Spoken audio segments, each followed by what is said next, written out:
450,00,00,000తో భారీ budget cinema తీశాము అని చెప్పి 'శంకర్' దర్శకత్వంలో 'రామ్ చరణ్' నటించిన 'గేమ్ చేంజర్‌కి' ఫస్ట్ నుంచి వాళ్ళు ప్రమోట్ చేస్తూ వస్తూ ఉన్నారు. కానీ ఈ సినిమాకు ఎక్కడే కూడా పాజిటివ్ హైప్ రాలేదు.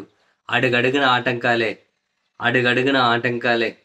'Game Changer' pre release event పెడితే అందులో ఆంధ్రప్రదేశ్ ఉప ముఖ్యమంత్రి మాట్లాడిన మాటలు, ఆ తర్వాత ఇద్దరు యాక్సిడెంట్ చనిపోవడం దగ్గర నుంచి, ఆ సినిమా రిలీజ్ అయ్యేకి 3 రోజుల ముందే సినిమాలో కొన్ని కీలకమైన ట్విస్టులు సోషల్ మీడియాలో రివీల్ అవుతూ వచ్చాయి. అండ్ ఆ సినిమాకు ప్రీమియర్ షో, బెనిఫిట్ షోలు టికెట్ ధరలు పెంచుకొని తెలంగాణ ప్రభుత్వం అనుమతిస్తే హైకోర్టు దాన్ని కొట్టేయాల్సొచ్చింది. ఆ తర్వాత ఒరిజినల్ ప్రింట్ ఏదైతే ఉందో హెచ్‌డీ ప్రింటు, అదే ఆన్‌లైన్‌లో రిలీజ్ చేసేస్తున్నారు అని చెప్పి 'గేమ్ చేంజర్' సినిమా యూనిట్ ఎళ్లి హైదరాబాద్ సైబర్ క్రైమ్‌లో కంప్లెయింట్ చేశారు. ఇవన్నీ ఒక ఎత్తు అయితే అసలు ఆన్‌లైన్‌లలో సంక్రాంతి అప్పుడు కూడా ఈ సినిమా కనీసం 30% ఆక్యుపెన్సీ‌గానే లేకుండా పోయింది.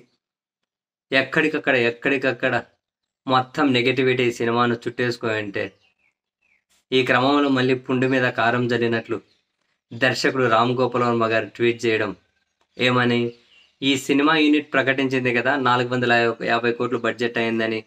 మొదటి రోజు 186 కోట్లు ఈ సినిమా విడుదల చేసింది అని. అయితే 186 కోట్లు విడుదల చేసింది అని అంటే కలెక్ట్ చేసింది అని ప్రకటించారు కానీ ఎక్కడా గనక అటువంటి లెక్కలు కనిపించలేదు. Based on based on this only Ram Gopal Varma గారు ఒక ట్వీట్ చేసినట్టున్నారు.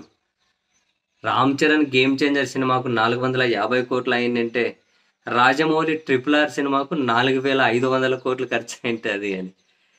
'రామ్ చరణ్' 'గేమ్ చేంజర్' కట 450 కోట్లు బడ్జెట్ అయిందంటే, రాజమౌళి 'RRR'కు 4,500 కోట్లు అయింటదట. 'రామ్ చరణ్' 'గేమ్ చేంజర్' మొదటి రోజు గనక 186 కోట్లు రిలీజ్ చేసి ఉండింటే, అల్లు అర్జున్ 'పుష్ప 2' మొదటి రోజు 1,860 కోట్లు కలెక్ట్ చేసి ఉండింటదట. ఇలా చెబుతూ ఆర్‌జీవి ఏదైనా నిజం అనడానికి ప్రాతిపదిక ఏంటి అంటే, అది నిజంలా కనిపించాలి, నమ్మదగిన విధంగా ఉండాలి అని.